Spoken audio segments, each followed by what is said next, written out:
Hello, good morning guys. Birthday po ngayon ng aking anak. Ang kanyang handa ay saging. Yan. Good morning.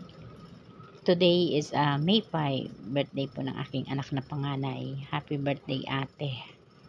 I wish ko na lagi kang good health and huwag kang magsasawang tumulong sa amin. Thank you so much sa everyday na blessing na binibigay mo sa amin, sa mga kapatid mo. I love you, anak. Yan. Eto, nagluto ako ng saging. Ipanghahanda ko sa'yo. Charot. Hindi po. Ito nagluto lang ako ng saging para mayroon po akong almusal. Kasi kahapon Sunday, sabi ko sa kanya, dahil nagpunta siya ng market, ibili mo ka ako anak ng saging. And yun ang gagawin kong almusal bukas. So, binili nga niya.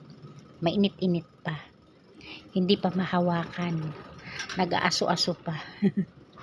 Pero kanina, bago siya umalis galing sa trabaho, nag-steam na po siya ng siopaw. May siopaw po siyang binili. At ang una niyang na-steam 3. So, yung isa, kinain ko na. Yung isa kinain ng anak ko.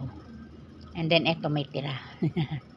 Mamaya, kung sino ang magigising sa dalawa ko pang binata, bahala na sila. Eto, may mas masarap na almusal, saging. Mainit pa. Nakakapaso pa. Kaya eto ang handa ng anak ko. Hindi po ito ang handa.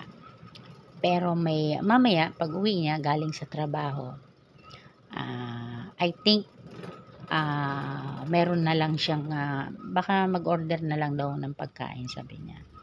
Kaya, breakfast po tayo, halika po kayo, kain po kayo. Para po dun sa happy celebrant ng birthday. Yan. Thank you so much.